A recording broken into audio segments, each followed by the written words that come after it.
How long have you been working with your current processor? Oh, that's a nightmare, to be honest. I hope they never Really? listen. Yeah, so Northeast Oklahoma, which is where we're at, actually really most of Oklahoma has no chicken processor. Um, and there's a pretty large amount of us here that are doing meat birds.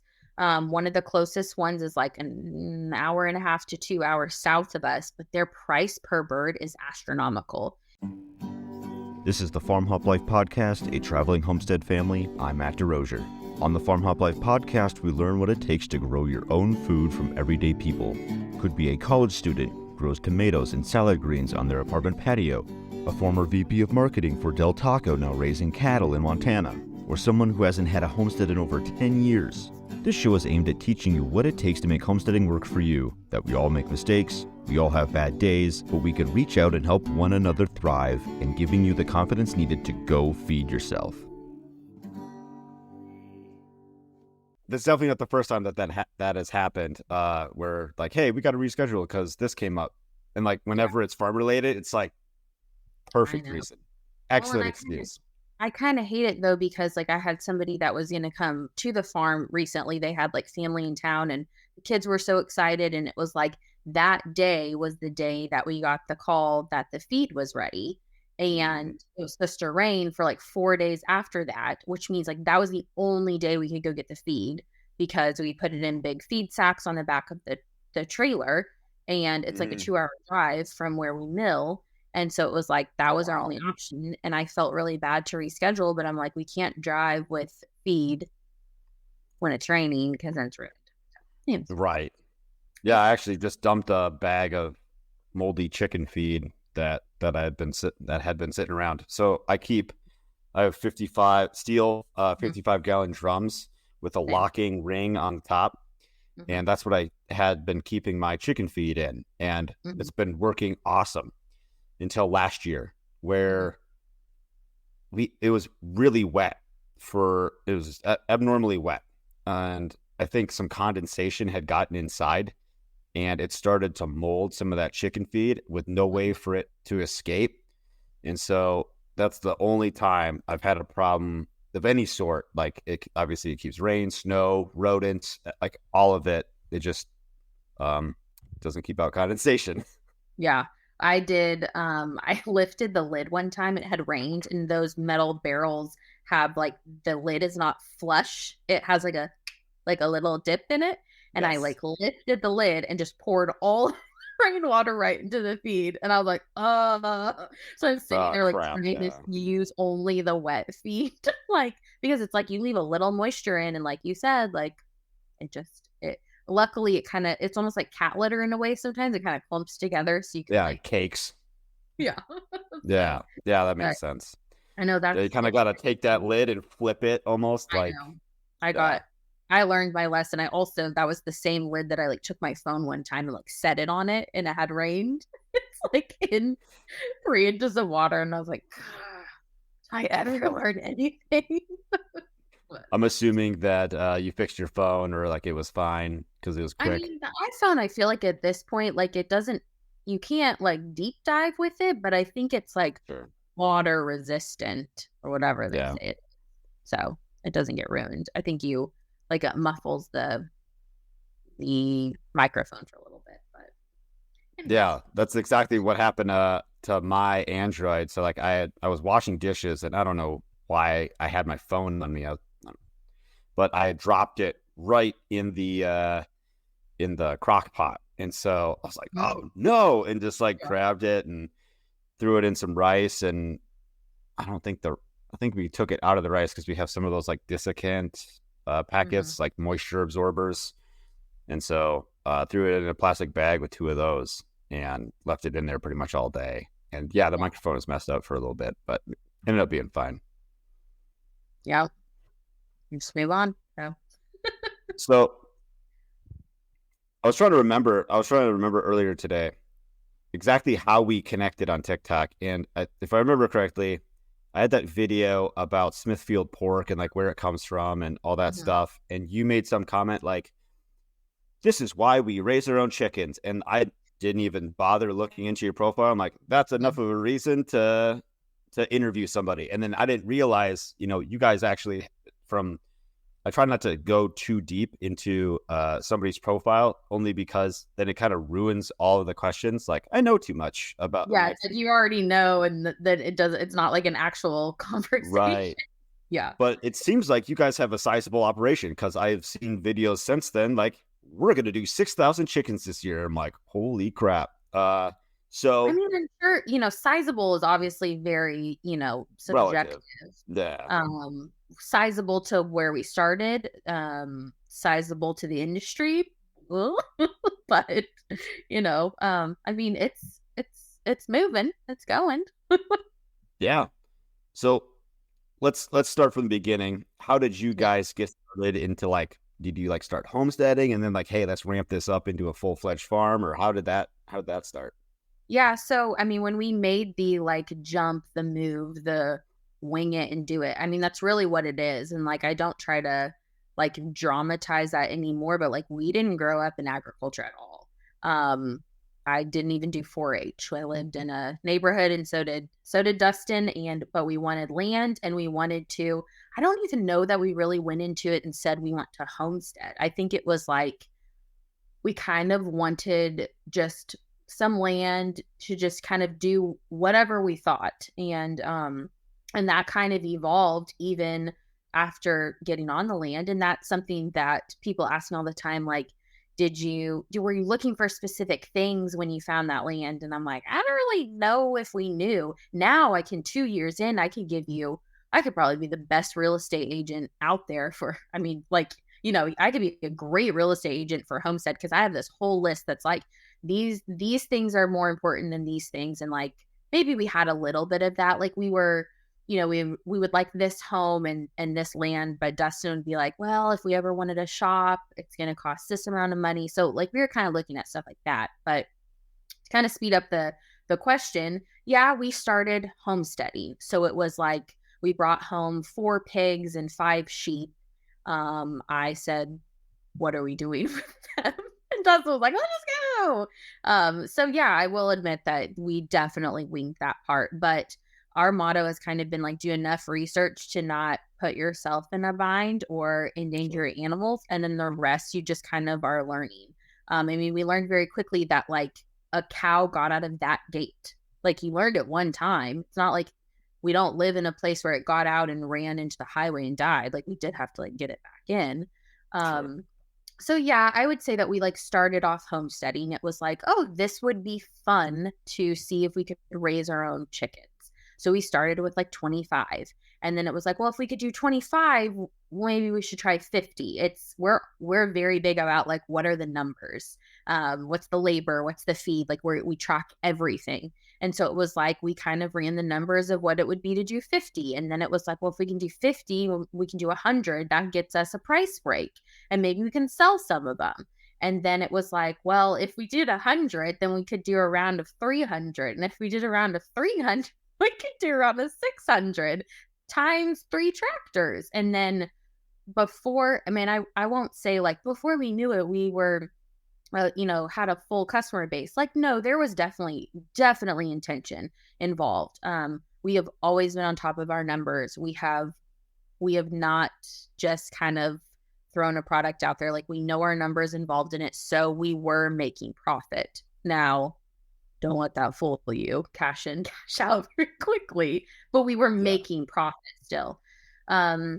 And then we just grew a customer base. We got into a couple of stores with like wholesale accounts, which was kind of a decision that we made despite the industry recommendation. There's a lot of like homestead / small farmers that really talk about like pulling away from wholesale because you are creating your own competition, or you're kind of Mm, watering down the market. And I just viewed it a different way. I have a totally different way of looking at wholesale, and we've now done it for 7 months, and my theory worked out.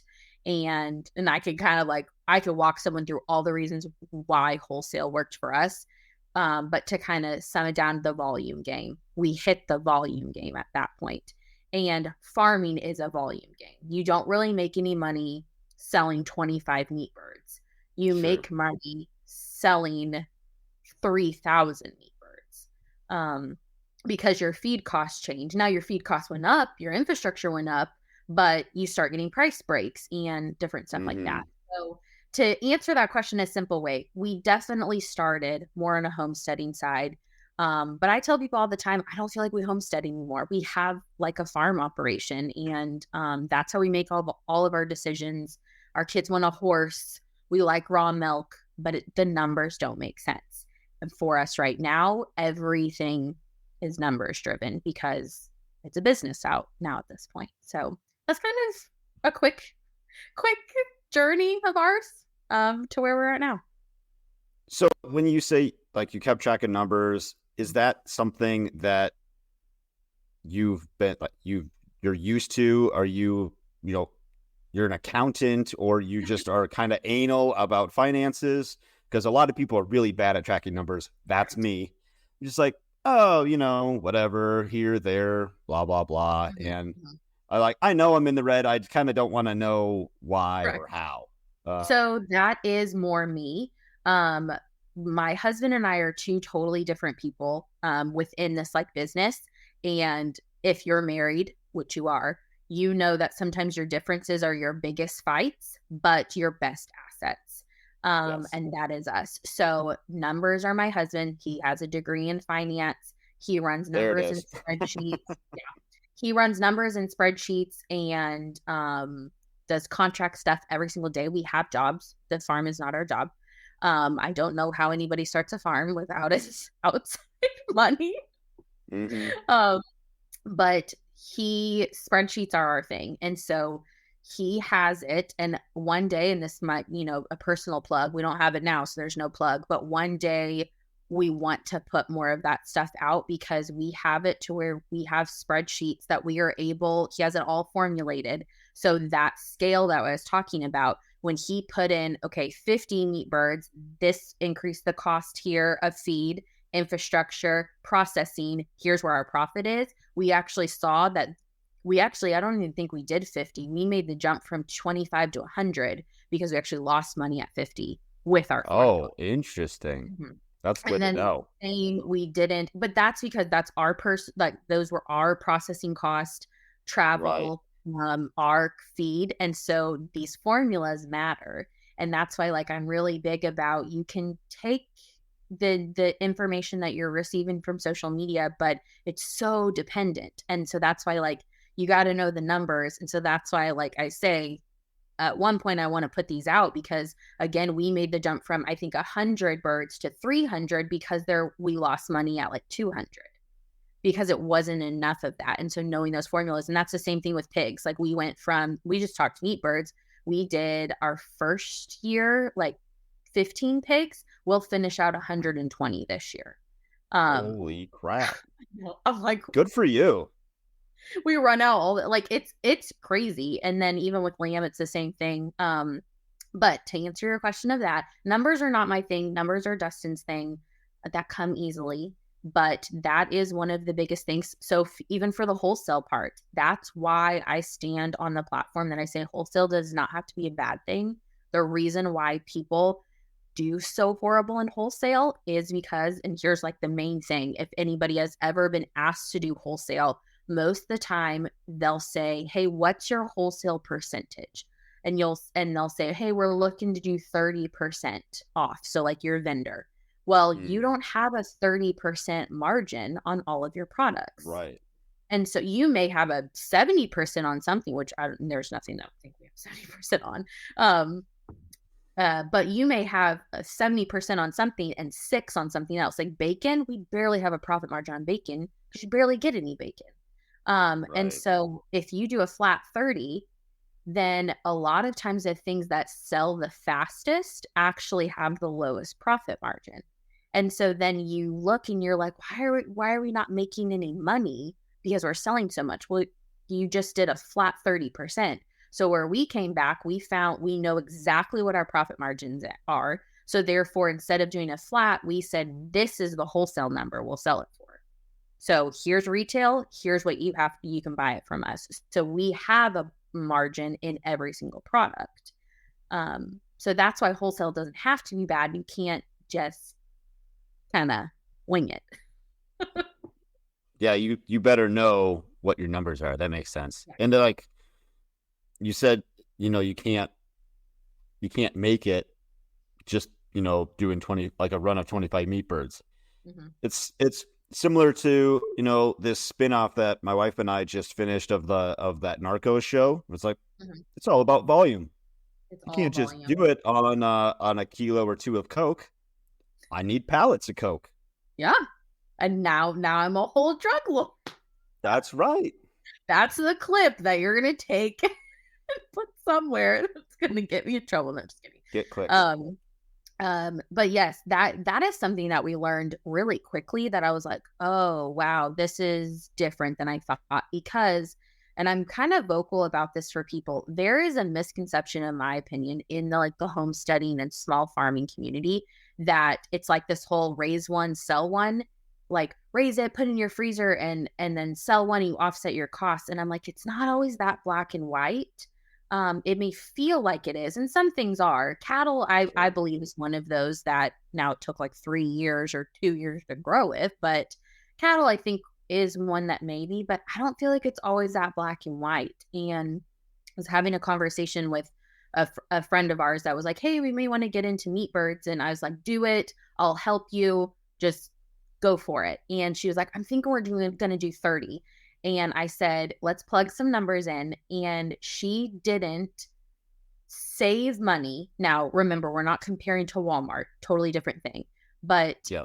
for the product, it was cheaper for her to buy from us. Now, it wasn't even a sales pitch. That's like, she knows what we feed. She knows how we do it. It was cheaper for her to buy from us until she did 100 of them. And that was where I was like, the numbers matter. So if you want the experience of doing it and you want to have them in your backyard and you want your kids to see self-processing, that's totally fine. And I'll never dog that. But if you go in saying, I want to save some money, but maybe you have another job or labor is going to be a really big thing, it's not, there's a misconception there. And I think that that's why a lot of people maybe aren't as happy with some of the decisions that they make or don't really understand why maybe they're not like saving money. Because I think it's more than that. It's not as 90% of the time, it's an expensive hobby. Yes. Yeah. And I don't feel like that's understood. And if that's okay, if it is, it's like going fishing. Like you don't go fishing to really catch your dinner. Like for everything you just put into it. Or hunting, honestly, for that example. Like, I feel like hunting has one of those other things that's like, oh yeah, we put meat in our freezer. I'm like, that was a really expensive meat after you bought everything. But that's fine. But like, you put meat in your freezer and you had a hobby, and that's okay. But homesteading a lot of times is in that same category. And It absolutely I feel like is. we're not always like talking about that. Yeah, it can be a financial drain for sure. And I think it's, learning anything new, takes a lot of time, takes a lot of skill, patience for sure. And, if you can really afford it, well, then you just learn how to do it cheaper, or, it just eats a hole in your wallet. And if you can afford for it to eat a hole in your wallet, good for you. Right. But I feel like people don't always know that. And that makes me sad, because then I feel like there's a lot of people that it puts them in a worse bind, and it would have been better for them. And it sounds very salesy, but it would have been better for them to just support a local farmer. Do some things, but then go support a local farmer, because that's pretty much where we're at right now. Yeah. But homestead, even for myself, like I just mentioned, like we love raw milk. But we go down the road and we buy it from somebody who has 15 of them, because, to have a dairy cow out there produces a lot of milk, but the time and the equipment that we need to add, can buy the $5 or whatever dollars per gallon that she does for like the next 5 years before I would break even. And so I don't have to do it all. And I feel like there's a little bit of that misconception that we have to do it all. And that's what homesteading is then. You're fully self-sufficient. And I think self-sufficiency also includes knowing other people and knowing where to Yeah. source. Yeah. It's a completely unattainable goal to be 100% Mhm. self-sufficient. Mhm. It just there's we live in a day and age where there's just too many inputs. Yeah. Mhm. Like just pick something and like, well, can you make that thing? Yeah, I can make that thing. Okay, what about the parts to make that thing? Like, Mhm. got me there. Right. So, Right. um, just yeah, just anything like that. Um, going going back a little bit further, Okay. why? Like, what motivates you to Mhm. raise pigs, chicken, lamb? Mhm. Um, there are not enough of us doing it to make a difference at all. Um, Even if you are like, once you kind of get into this community, you feel like everybody's doing it. Like the farmers market community. When we started getting into it, I was like, oh my gosh, they have it too. They have it too. Oh my gosh, there's so much competition. And then I realized, no, there's like not even at all competition. They're not my competition. Walmart's convenience is my competition. And Yes. so we are still so inconvenient to most people, which is why it's like we go out of our way to deliver. We go out of our way to make bundle packages. We go out of our way to do all these things because I'm not competing against the other farm that's doing pasture raised pork. I'm competing against Walmart that you can get everything at. So anyways, the why is because there's not enough of us doing it, so we're not making any difference whatsoever. Like the entire Oklahoma, which is where I live, like all of us that do like pastured chicken are like a drop in the hat of Tyson, which is in Arkansas next door. Like we're not even close. And well, my eye, did you see that on my eye? No. Stuck. It stuck to my contact. But um I think that's what's one of the whys. It's like I didn't just choose to do something for the fun of it. It's something that's very needed.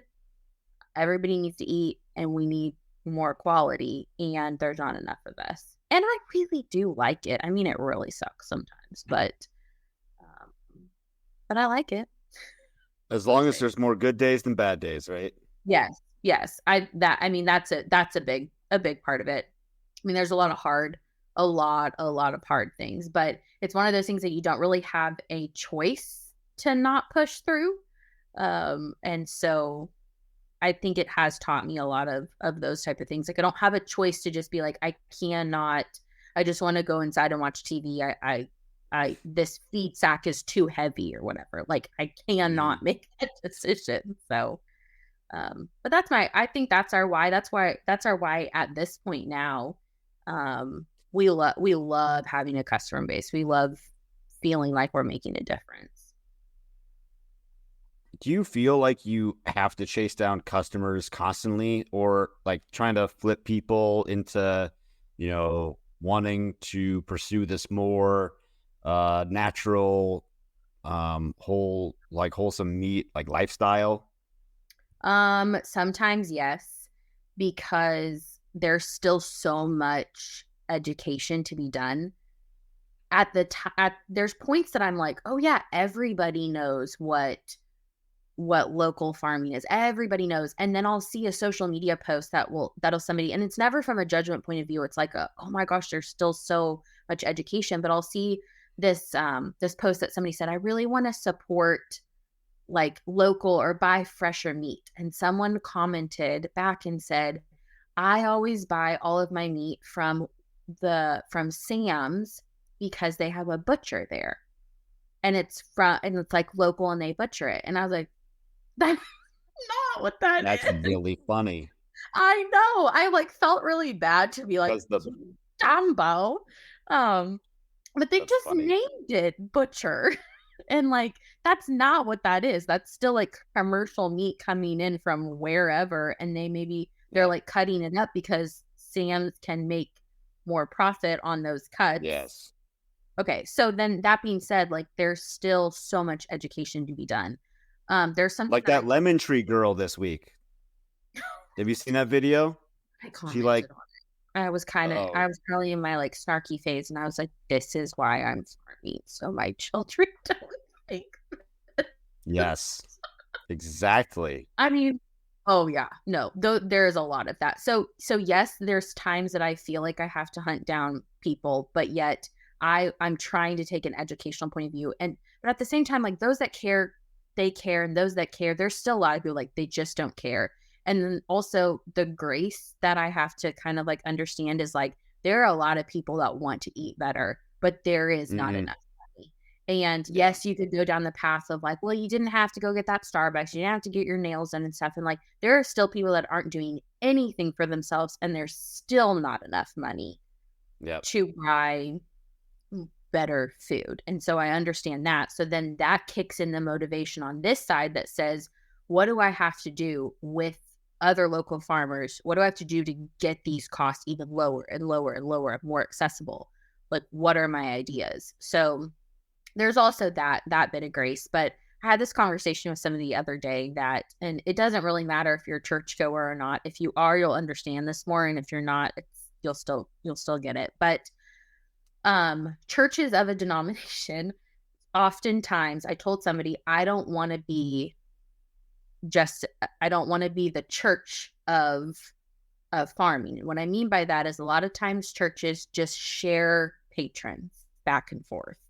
So you don't like this church anymore, so then you just go to another church of the same and they just share denominations, but nobody's actually pulling from the community. You're actually not growing I mean, somebody's going to hear this and be like, no, but you're not actually like converting people. You're just passing yep, patrons around, if that makes sense. right, So using that example, I was like, I don't want to be a church of farming. I don't want to just do better marketing. So therefore, this person who already bought pork chops from a local farmer now just buys them from me because I did better marketing. Like then we're not actually making any progress. I just grew my customer base, but I pulled it from you. yeah. So that's where there's like Like motivation. poaching customers. Yeah, Yeah, absolutely. And not even intentionally. Like, I mean, I don't even right. know how. Right. But it's like, Well, if you it's do like for that, it's like the let the best man win type thing in Mhm. that regard. But it also, to your point, like everybody needs more customers. It's not Correct. like, you're stealing my customers or whatever. Yeah, Right. And I know that it happens because I everyone's got to know grow. lots of my customers say, oh, yeah, we used to buy it, blah, blah, blah, but we like, and it's like, it makes me happy for my pocketbook. But at the same time, I'm like, did I actually change anything by becoming another farmer? So that's why it's like Right. my brain is always trying to be like, what pocket do I need to hit that isn't already doing this? And so that sometimes gets hard. So to answer that question of like, do you constantly feel like you're chasing after them? Yeah, I'm trying to like I still feel like I'm trying to chase after those that aren't already supporting local farmers market people.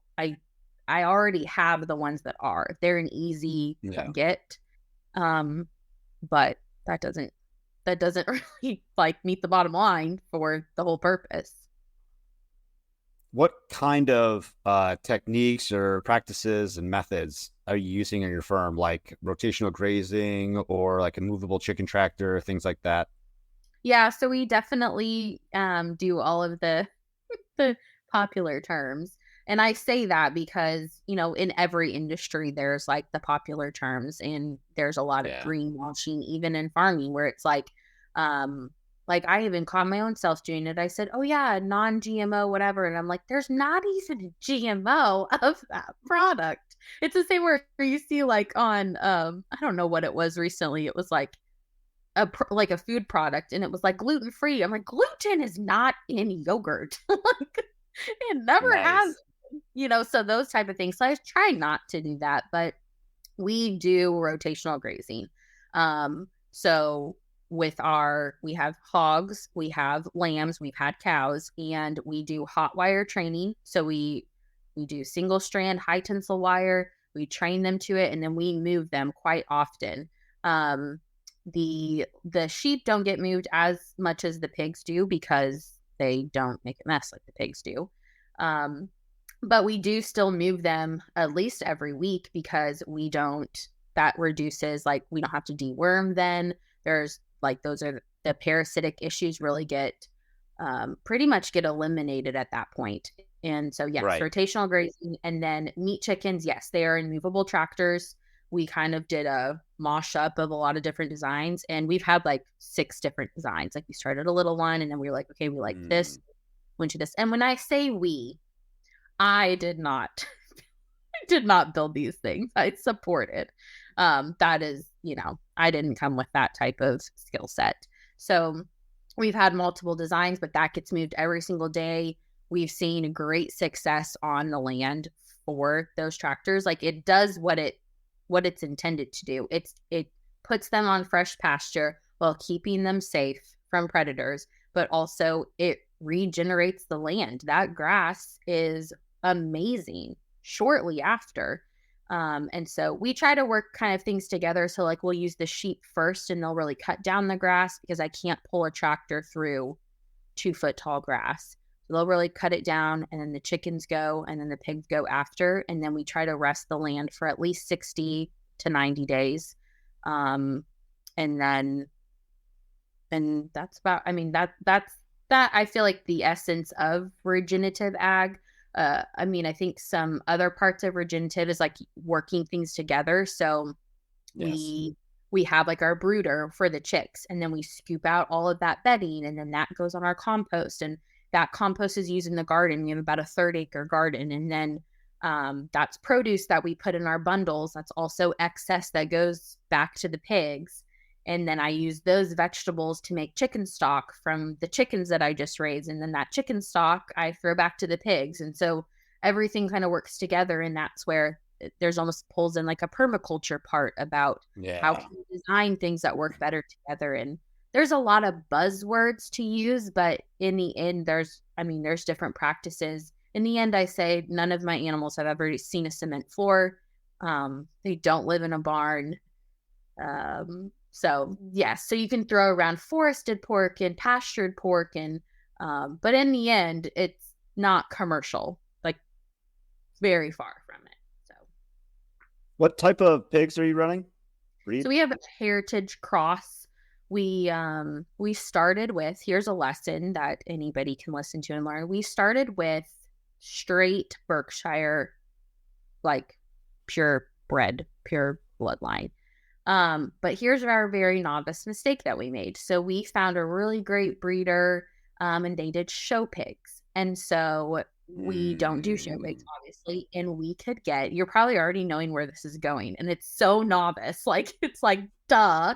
Um, so they would have a litter, and these would be show pig worthy, and these would not. And in our head, we were like, what a great, we give them a great life, and they give us great meat, and that's great. And this one would have a little kinked, ear, and this one would, like, there was never anything like disease wrong, but they definitely It's just weren't looks cosmetic. Yeah. correct. It was cosmetic. And so my mind, it was like, oh, it's like those imperfect vegetables. Like, yay, this is such a great idea. The problem is Right. that it's similar to like German Shepherds. Purebred German Shepherds have horrible hip problems because in the animal Oh. world, when you crossbreed stuff, you naturally are taking out some of the weak parts of an animal. Um, that's why, whether you believe in like evolution or creation evolution, like, things have evolved to Mm-hmm. better as the weakest don't survive. So what was happening was we were getting the weakest of the weak. And we would lose some of them, and we'd have like respiratory issues or like a hip issue. And there was never disease, but they didn't grow super fast. And we were kind of, well, we hadn't raised pigs before. And it was like the 4th round that this breeder didn't have any available. So we went and just got some crosses, heritage crosses. So like Duroc, Hampshire, blue butt, spotted. So all heritage, but like crossed.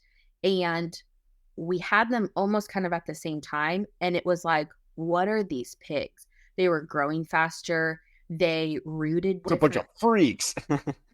I was like, what are you? And we've done multiple rounds with this crossbreed. Um, And we just found, like, we said it to a vet or somebody one time, and they were like, well, yeah, because like you're getting the worst of pure bred, and they're genetically probably having more issues because you're constantly just pulling out the best parts of them. I'm like, oh. So that was a long-winded story to say heritage cross.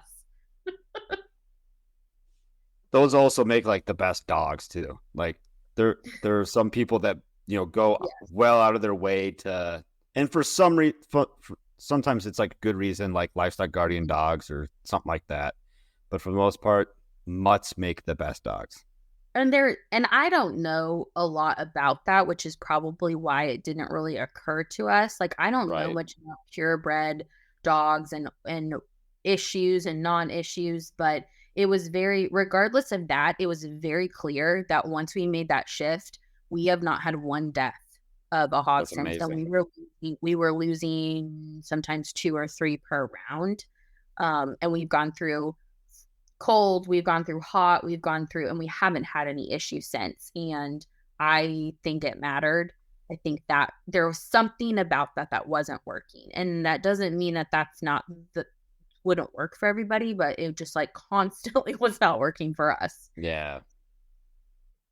In your spreadsheet, I'm gonna assume that you're using Cornish cross for your meat birds. Yep, we Just did when we because of the first got turnaround time. into when we first got into meat birds, we actually ran Cornish cross and like a Freedom Ranger at the exact same time because we didn't know. We didn't know what we'd like. We liked the Freedom Ranger like taste. It's a little bit of a darker meat. Like, this sounds really weird, but like tasted like chicken. It like was just a really deep chicken flavor. Um, but yes, for production purposes, there is nothing that's going to beat Cornish cross. The turnaround Right. time, that is what your customer base is used to: heavy breasted Yeah. white meat. And so I yeah, there's still a customer base that's like, oh, I hate Cornish cross. They're, genetically this and yada yada. And I understand that. And there could probably be a producer out there that would do well with not doing Cornish cross, but the numbers don't add up. And my customer base is not my fellow like homesteader necessarily. Or It's like the crunchy of the crunchy. Yeah. correct. They're not like, they're usually already doing it. And so my customer base has to be like, oh, this tastes just like what I'm used to, but better. So Cornish cross. Yeah, and it's like how far do you want to go to have the the best food of all time? Mm-hmm. Like you gotta draw the line somewhere. Otherwise, Right. you're gonna Yeah. eat like chicken that's worth like $100 a pound or something. I don't know. Exactly. And I had that conversation with someone recently that they were like, "Oh, we love everything you do because we do a specialty blend. We've moved to that point where it's no corn, it's no soy. We have to buy it in bulk. We work with another farmer, we mill it, and that pulls in a huge niche of a person to not have commercial feed." But I had this conversation with someone that's like, "I love what you do, but I'm just really against Cornish cross and stuff." And I said, "I hear you, I promise. Just based on numbers, I'm just letting you know." She's like, "I can't find anybody that's going to do it that way." And I said, "Just based on numbers, letting you know, running the cost, because I've run them, I've raised them before, your whole bird would be about $64." Oh my God. Mhm. That's That's wild. right. Which is why there is no such thing as a small mid farm that doesn't do some type of. Now there are some that do. What's the other one? The American breast, Yes. BRE. SSE, I think. Yes, Yep. which they grow longer than Cornish cross, but I think they still put on a significant amount of meat, and I still think they're not as long as the other ones. They still don't forage, like, because that's the other thing, people want the other ones because they apparently forage better.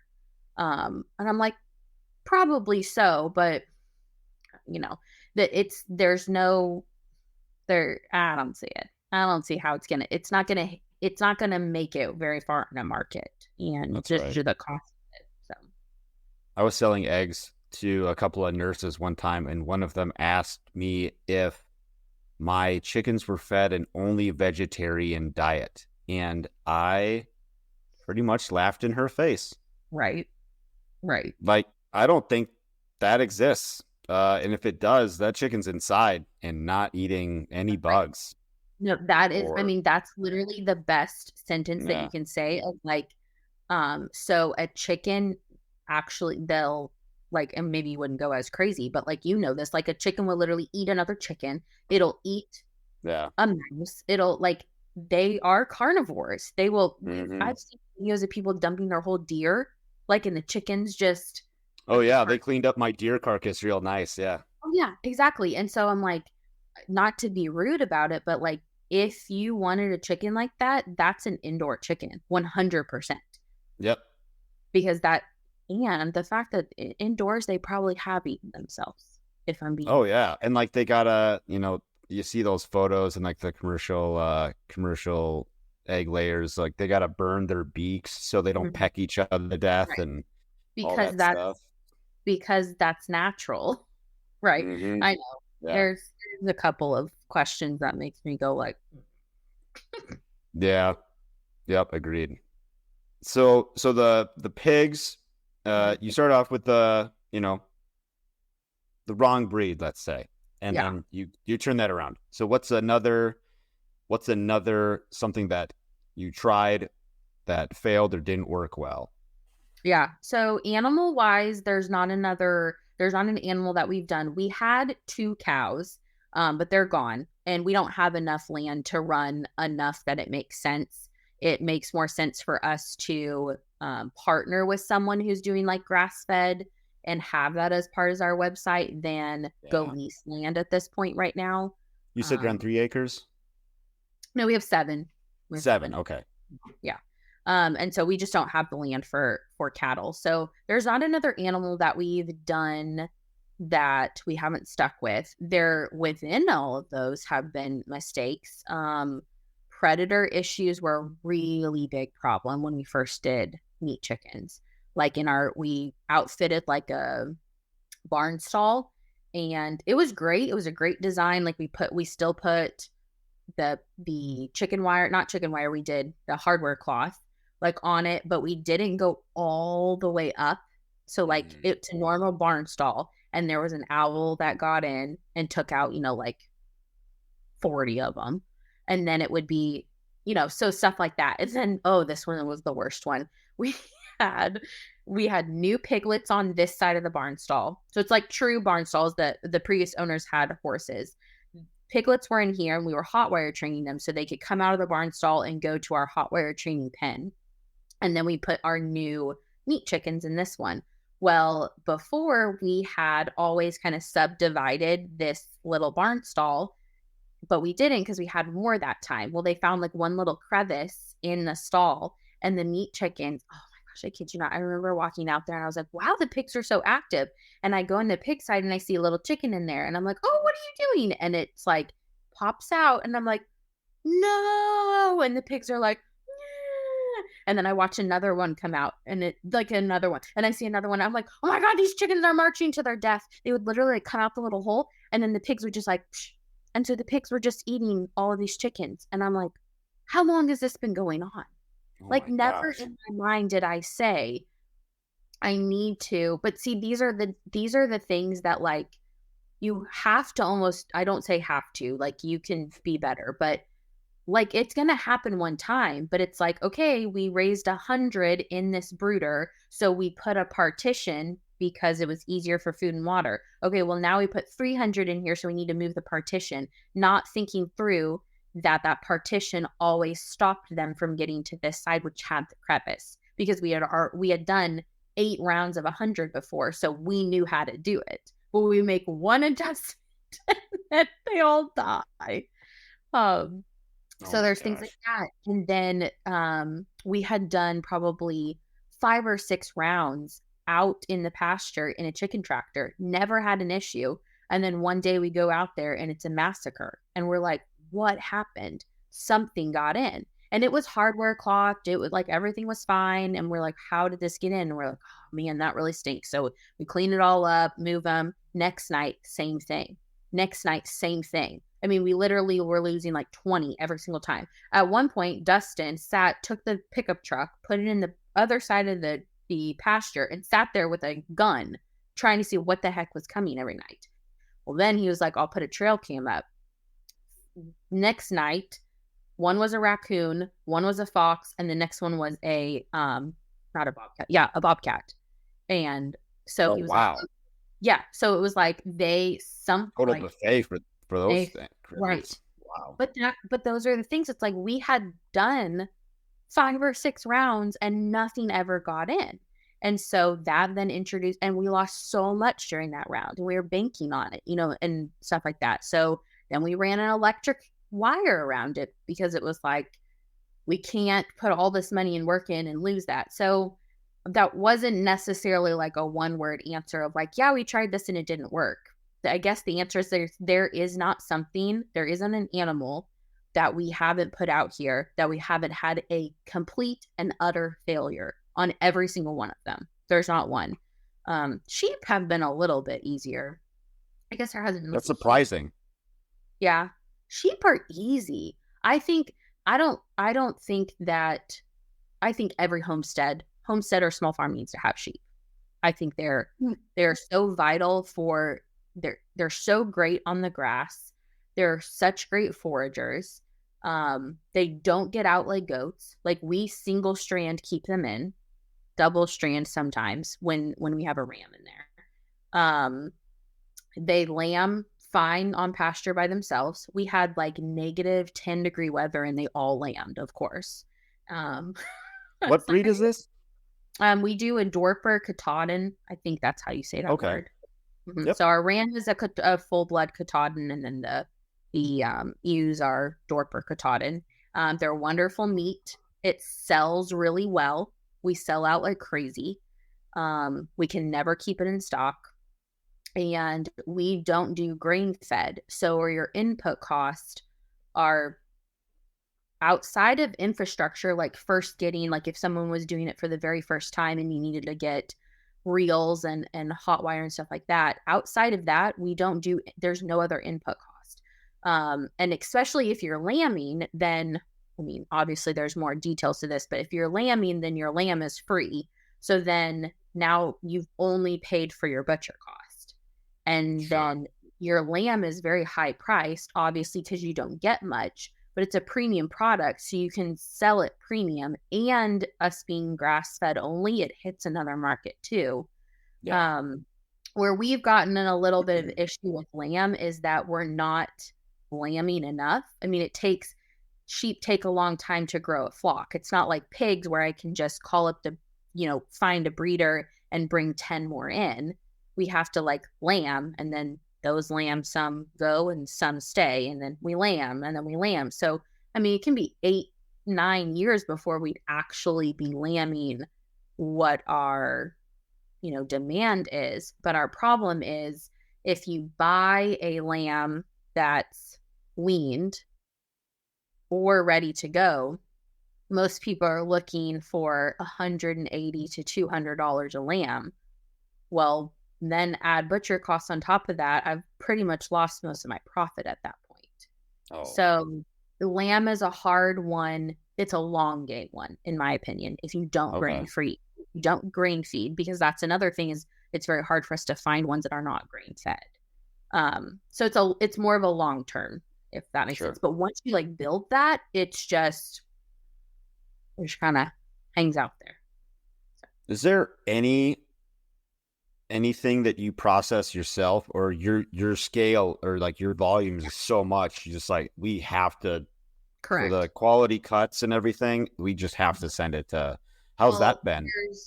So there's 2 reasons why we don't process ourselves. And we first processed, we self-processed our chicken in Oklahoma, because remember, every state is very different for this. So in Oklahoma, you can self-process a certain amount of poultry only. And still sell it to the public.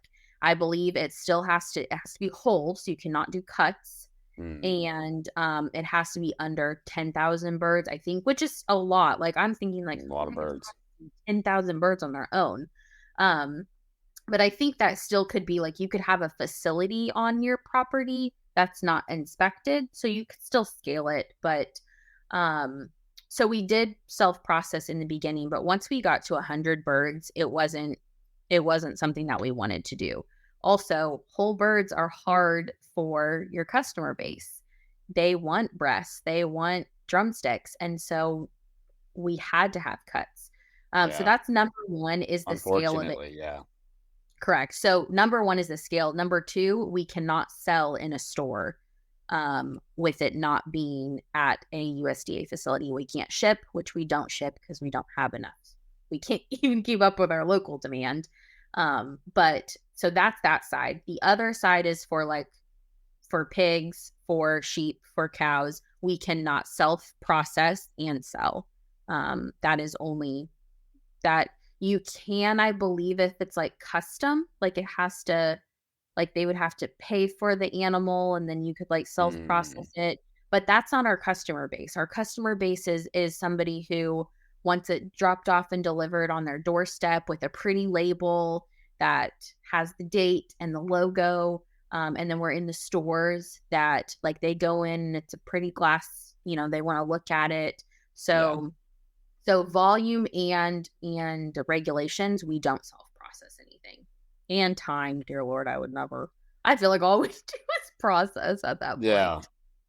Yeah. There was we did some older meat birds. We processed those, and then we processed the roosters from our new flock. And between those, it was like, one weekend we did one, the next weekend we did the other. And you know what?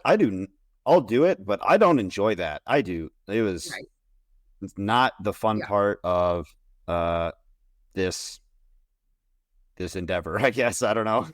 It's really time consuming. Like the first Hmm. time we did it, it was like it took us a full day to do that first round. Well, then they had to ice bath or however people do it.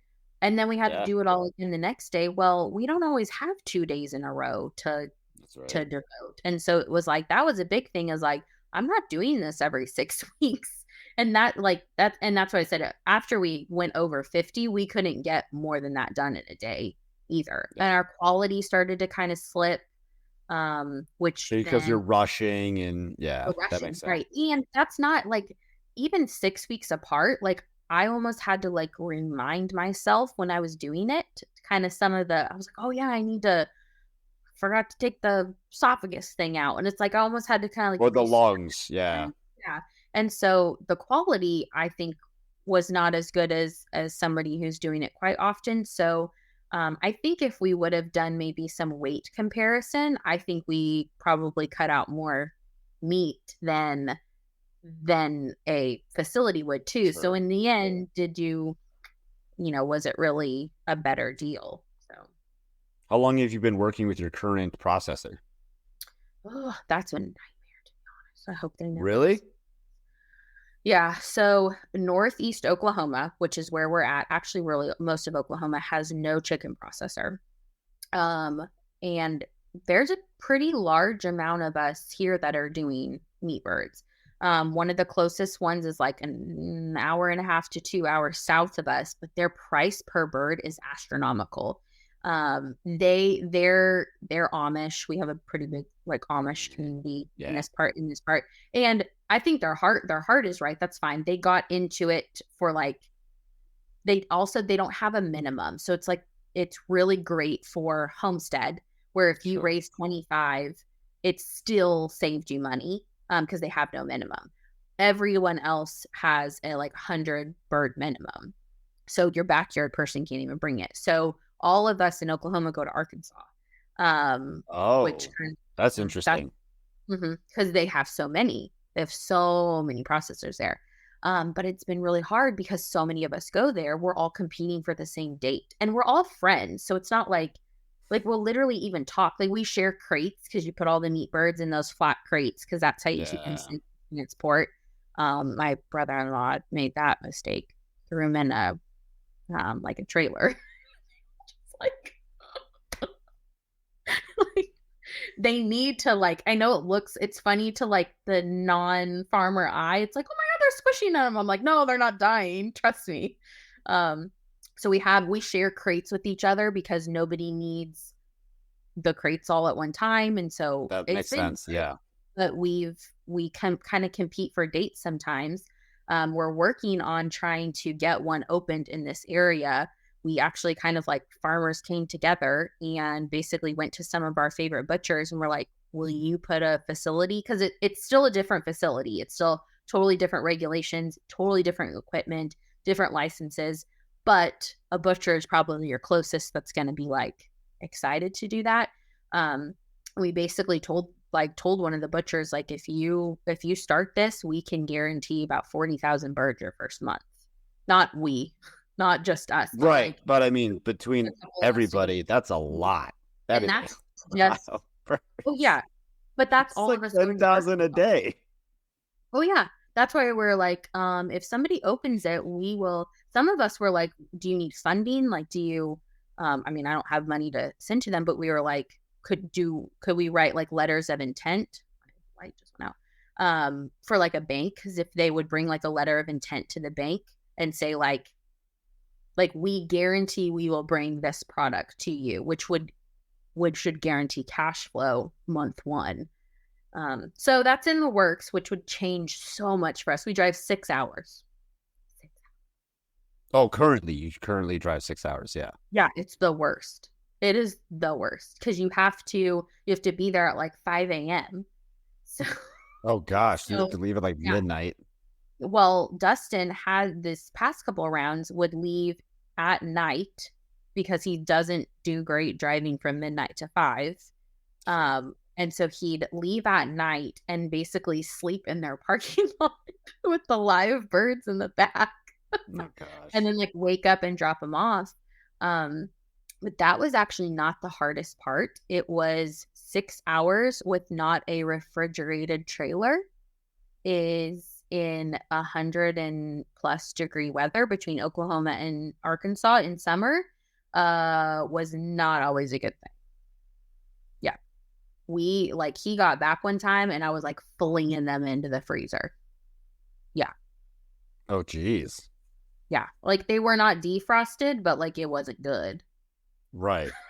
So, So uh, you just pick up like those big sportsman's like igloo coolers then? Is that like the so they come in temporary solution? boxes. Well, so they come Oh, like they're already done in boxes because the way that they do them is like since they're doing so many, it's like they have a box. It has our logo on it and it has the quantity on it, and so it's all right there. The bigger farms, our friends, just take that box and just put them straight in their like cooler trailer, their freezer trailer, box trailer, whatever it's called. And then go back to their walk-in freezer and then they can just stack all their boxes. And it says, like 95 chicken breasts, yeah. 95 drums, and then they can just pull it. They can do inventory easily. We obviously aren't at that point, but we're still churning through a lot of product.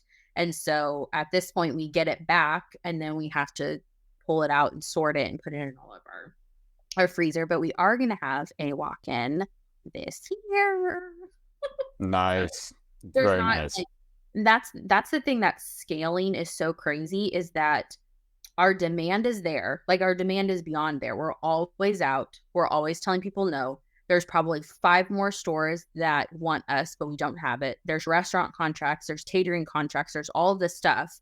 And it's not that we can't raise enough. It's that we don't always have a place to put it. So that's that aspect. And it's like the infrastructure is a whole big thing. It's like I can raise 100 more pigs, but can I afford the feed for it? Because the capital Right. is the hardest part. And like that's the business side that I wasn't exactly prepared for. It was like, oh yeah, scale it, do more pigs. And it was Send like, it. Yeah. right. But it was like, That, okay, to do 100 more pigs is gonna cost me $20,000 more dollars in feed. And I'm not going in rounds because if you don't want an inventory gap, you have to keep it going the whole time. And you're raising 3 rounds of pigs before you're ever making a profit from any of them that you're raising.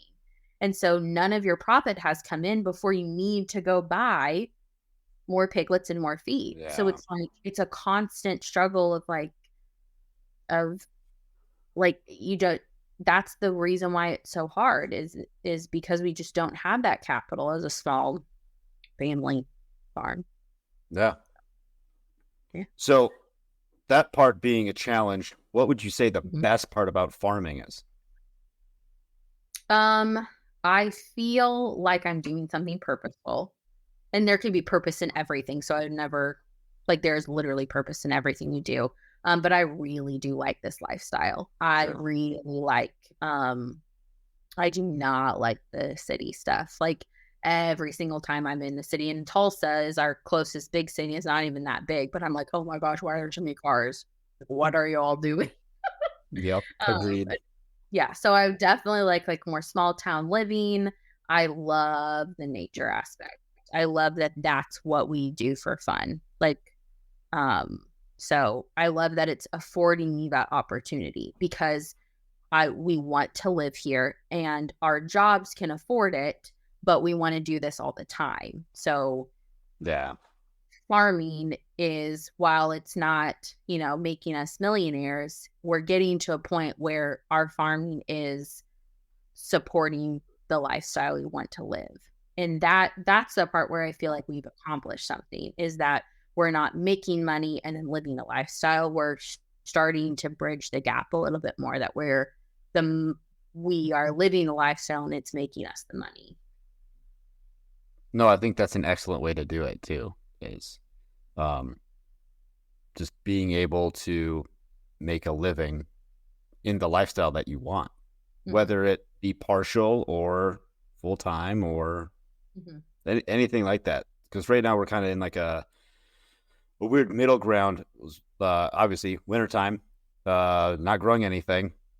And a couple weeks ago, we got rid of all of our chickens because we're just starting over. And so, getting eggs, sourdough starter, or, bread or anything like that from other farms. So we're kind of like, instead of putting uh, financial inputs here to try to, keep all that stuff going, we're kind of spreading it out. Mhm. Because that's the other part of the lifestyle. It's like, it doesn't all, like we were talking earlier, it doesn't all have to be, you don't have to be selfish about it, right? It's like you can spread the love and support everyone else. Yeah, that's our, like, the business side of one of our concepts is eggs are a really big draw for our customer base. It's a I don't necessarily know if it's a loss leader, but it's definitely not a moneymaker. But it is one of those big draws. People are always looking for Yeah. farm fresh eggs, so you can kind of get them in your loops, and maybe they'll try your chicken breast, and then they're in your pork chops and stuff Yeah. like that. The other part is, like, in the stores that we sell in, our eggs are there, and then they're using them the whole week. So it's like a little marketing tool in their fridge, like, all week long. And so there's a lot of brand awareness there. So you're not making a lot of money, but there's a huge benefit of having your eggs. So here's a little insider tip for everybody that probably doesn't know this, but we cannot keep up with the demand. I'm talking like Mm. about 90 dozen a week is what the demand was. Well, I'm not raising that many chickens. And so we were just always out, always out. And I'm like, there's got to be something. Like, what do I do? And so I basically reached out to people that I knew were raising chickens, and I knew their feed. I knew that they're free range, because we buy the same feed, because that's part of what we've done, is being able to help source this certain feed. And so I knew what they were doing. I know where they're living. And I basically said, hey, I have a proposition for you. This is what I need. This is what I can pay. And so I started sourcing eggs, and I bring them back. I have the packer's license. So there's different levels of licenses that you have to have Oh, in order to sell eggs off farm. So in Oklahoma, and it's like you can do whatever you want if they come on your farm. You can throw a cow at somebody. But once you walk off this farm, like, everything has to be regulated. And so for eggs, if they're sold off farm, they need to be washed, they need to be candled. They need to be graded. They need to be labeled. They need to be dated. They need to be in a brand new container. And every state's very different with that. Ours, I feel like, are kind of in the middle. Some of it's silly, some of it's fine. Yeah. But so I get all the eggs, I still wash them, I candle them, I label them, and then I sell them. And then I'm able to keep up with the demand. And so that was our very first kind of introduction to not always how do we scale, but do we who do we scale? Sure. That's No, I not think that's exactly smart. what it is. And I think it Um, helps everybody. Correct. And that was my intention with it, was it's like there are a lot of people I know that have no intention of doing the business side that I've done and the marketing that I've done. Marketing Yeah. comes easy to me. Finances come easy to Dustin. Marketing comes easy to me. And there's a lot of people that are like, I don't want to share the details of my farm with the public. And I'm like, totally hear that. Live your life. That's great. But you will never sell a single thing if you don't share your life. Like that's how sales works. So if you don't want to, here's some money and I'll go do it. And it's great for them. They love it. I get, I go and pick it up or they deliver and I do all the work and they still It's the easy button for them. Yeah. correct. And so it works really well. And so that's kind of a concept that we are probably going to use for some other scaling purposes. There's so many ideas rolling around in our head of how do we scale certain things without us buying more land or us leasing more Right. land. But there's a lot of education that we can bring, a lot of like help to people. And so there's some ideas that we have of maybe helping people offset the cost of something that they want to do by raising some for us if it's done our way, our feed, our method. Um, Friend to friend, I guess this is like a live pod or like a big podcast, but friend to friend, I'm still weary about it because I don't want it to turn into, and this is like faith talk, but like I don't want it to turn into this large corporation. And now I've turned into Vital Farms, who was sources from everywhere and then charges a massive, massive amount. So it's like I don't want to do that, but at the same time, like how am I gonna meet the demand then? So I'm still rolling it around. Yeah. Get back to me on it. But I mean, like little things, there's oh man, I'm totally blanking on the name now. His name's Jordan Green, and I think it's J something Green Farms. But the stuff that he sells in his farm store, he does like all his own pigs and everything. But in his farm store, he's got beeswax and honey and all these other things from other farms. And so you guys could do the exact same thing, goat milk, whatever. Mm-hmm. And that's something that like eggs was kind of our first thing. Then we did sourdough. I could not keep up with the sourdough want. So it was like, oh, I guess I can't do sourdough. And well, instead I found somebody local that does sourdough and I pre-sell it. And then I send her the number. She makes it. I go pick it up and it's part of our bundle. And so those make sense to me. The part of like raising the animals that it's kind of integrated into, and I don't want it to turn into like a quality questioning of like, oh, white label things. Cause there's a lot of farms. Oh my gosh. A lot of farms that like everything's local, but it's not, it's still coming in from somewhere and then it's just repackaged. Right. And if that's what you do, that's totally fine. But I think it's deceptive if you're using terms that are saying like everything we sell comes across our farm. Well, yeah, comes across your farm, but so I'm really trying to figure out like how to still have the that like it's local, it's ours, it's our quality, but like the authenticity of it. Yeah. Being authentic about it. But also at the same time, I'm really tired of telling people I'm out of everything. Yeah. So it's like, what do you do? Because back to you can't do it all. Correct. So that's this year's figure out. Wrapping up here. Yes. What would you tell people that want to get started? Don't. No, I'm just kidding. That's always like my stay out of my territory. No, it is literally like do it. Like do it because if you have an inkling like and a desire to do it, then it's so worth it. but then also like we need you. Like even if your desire is to live this type of lifestyle and have these more traditional skills, like that is so needed for our next generation too. Like even just that aspect, even if you just live this lifestyle for a little bit and teach your kids some of these like where do things come from, like that's going to better our next generation anyway. So the main thing would be like just do it if there's a desire. And then the other part would be that you can research yourself to paralysis. There's so much information out there. There's so many different opinions on how to do everything. You have to find that balance between not winging it and causing your family issues, but also not trying to find the way to do it. At some point, you have to buy the chickens and bring them home. Start small if you're scared of the numbers, but bring them home and realize, oh wow, like there's this and this and this and this. And like, it's amazing how you find out what you find out for yourself in such a short period of time that would take you months to just continue to research. So That's right. I think finding the balance between not being stuck in research paralysis and not being stuck on that you have to buy a course or something like that, like, which could be great. I mean, I think that's amazing. We live in a time that there's not really a reason why you shouldn't be able to do something. We literally have you can, outside of like being a doctor, you can learn how to do everything. I mean, you probably could learn that too, but I don't know if I'd want that. Yeah, you could. You can learn everything now. So it's like, there's no excuse. I don't know how to do that. Well, go find a YouTube and try it.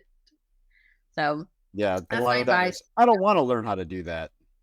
Like, yeah, true. Yeah.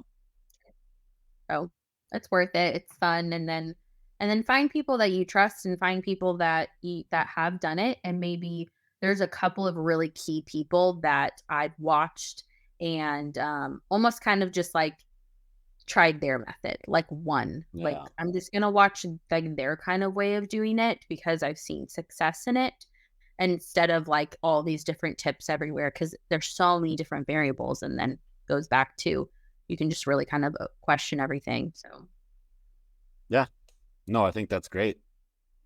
Is there anything you wanted to expand on, or you don't think that we quite covered properly? No, I mean, I think, I'm sure you just realized that I overly No, this is perfect.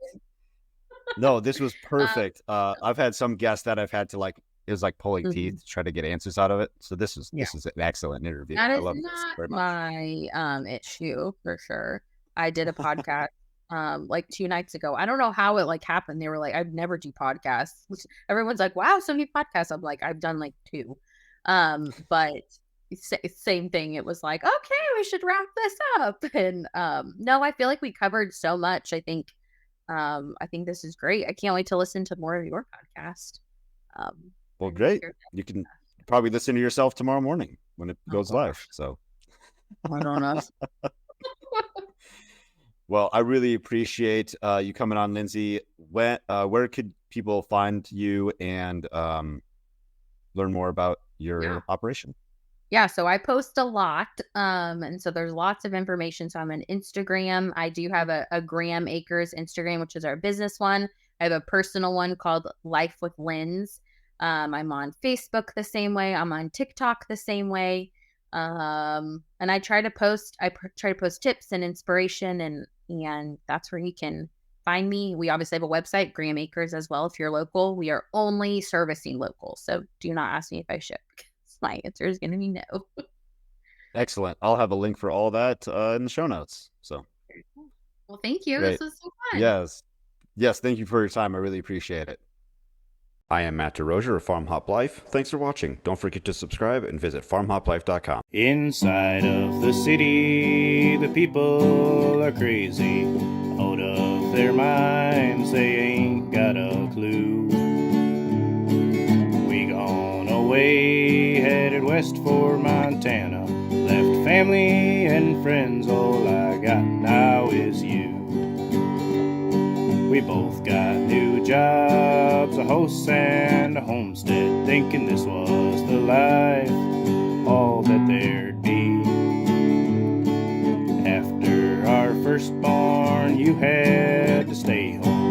That's when the work got in the way for me.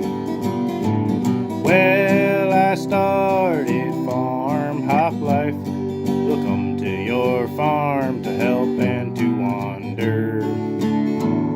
Me and the family, a truck and an RV. Send us a message and there